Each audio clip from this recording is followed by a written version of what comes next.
Okay, welcome back. We are on lesson 5. What happens when a property doesn't appraise?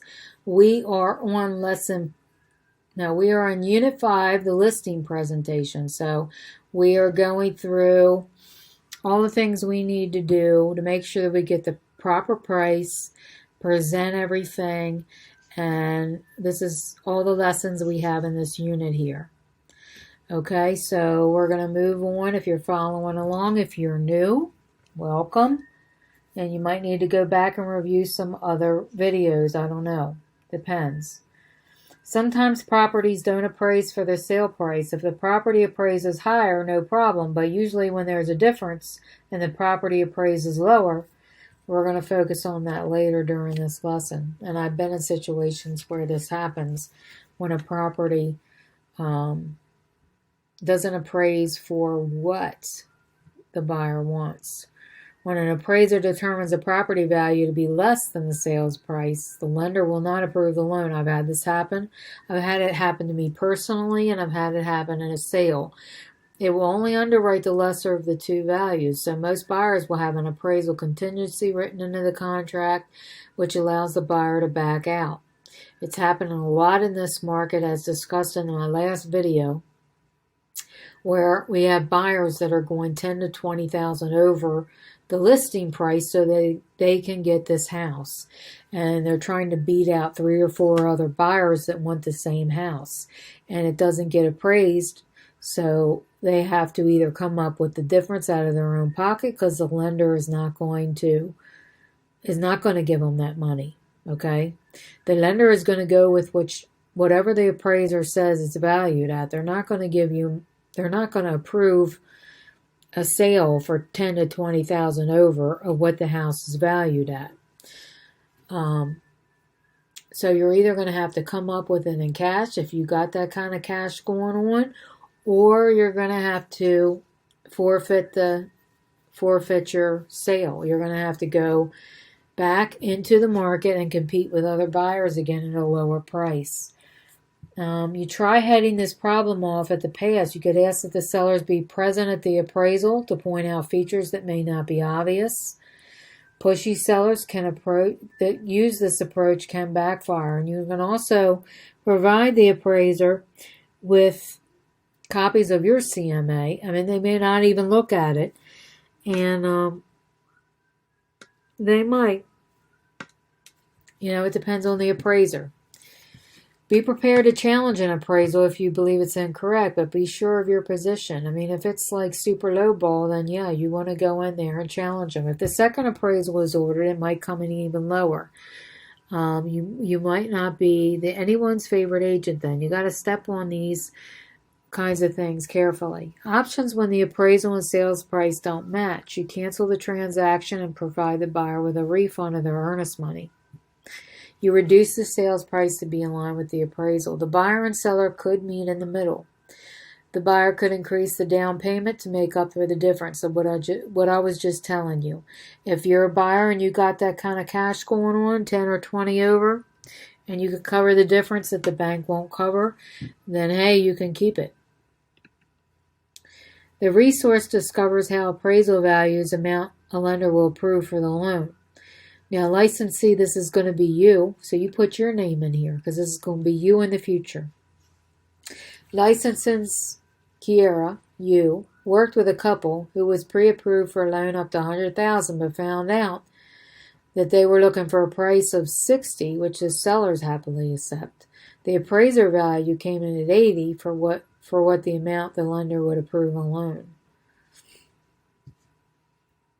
So for what amount will the lender approve the loan? Well, I just said the appraiser valued the $80,000, right? Whatever the appraiser. Oh, no, okay. All right, never mind on that. Generally, a lender will approve the loan for the lesser of the appraisal. Okay, so I guess $60,000. All right. All right. All right, appraisal values and loan amounts. Let's look at an example. Different clients of yours were pre-approved for a $100,000 loan.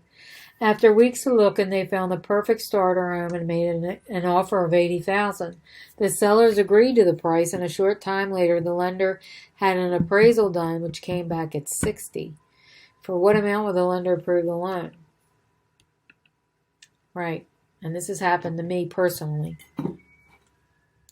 So I totally understand this process here.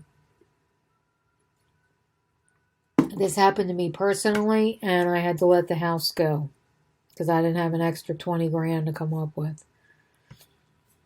All right, your seller's client, because we're going to be positive thinking here. Your seller's client, Grayson, accepted buyer Lily's offer. Don't get hung up on all these names and stuff here, okay? We're just going for what we're trying to learn. On the test, they're not going to have all these crazy names here and stuff, okay? Grayson accepted the buyer's offer of $210 to buy his condo downtown, but the appraisal came at $202. So the amount the lender would approve for the loan is what? Is $202. Grayson had already bought a retirement home in the beach and was anxious to get his toes in the sand, but he was anxious to lower the sales price to the appraisal amount because he needed the sale proceeds to help him with his retirement home. Okay, you, the future real estate, suggested that Leela might be willing to meet him in the middle to split the difference of $8,000 with him. He would lower the sales price by $4 to $206, and she would add another $4,000 to the down payment. And this helps with everybody in their compromise. The buyer and seller could meet at the middle. The buyer could increase the down payment. The sellers could reduce the sales price, and the buyer could cancel the transaction if the appraisal contingency is part of the agreement. And you might want to put that in there, especially if you know they're going over price. The agent could challenge it. All right, let's see. All of these things are options, okay? When appraising for less, when the appraisal is less. You might want to take a screenshot of this to help you remember. The buyer could cancel the transaction. The agent could challenge the appraisal. Challenging an appraisal. Now, you need to walk carefully on this because you don't want to piss off your appraiser. All right. This is the first for you, our new real estate licensee. You ask your colleagues for advice and eventually come across this resource that offers advice from a real appraiser. What are some of the do's and don'ts that you should keep in mind when putting together this challenge? Write your thoughts down in a logical manner. Write a lengthy rebuttal, maybe. I don't know about lengthy. Provide support. Do the rebuttal professionally and free of emotion. Super important here. Okay, you don't get emotional about this. You just list your facts. Why you think this appraisal is too high or too low or whatever. You don't want to go in here because I really need to sell and this is my dog's house and it died here and we need to move on. No, we're not going to be going into all that. We're going to be listing facts. The fact is this is listed too low because the house around the corner and the house that was just sold for more money. Okay, this is an example of what I'm talking about. Do not get emotional. Provide examples of additional. Yes.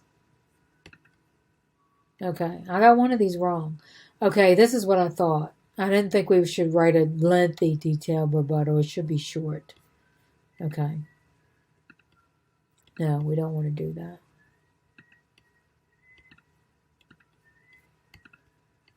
Okay, good. I should have sat there for a minute. I can go back if you need to take a picture. All right, so that's the end of this lesson. I'm going to go back if I can. I can go back. I don't know if I can now. All right, never mind.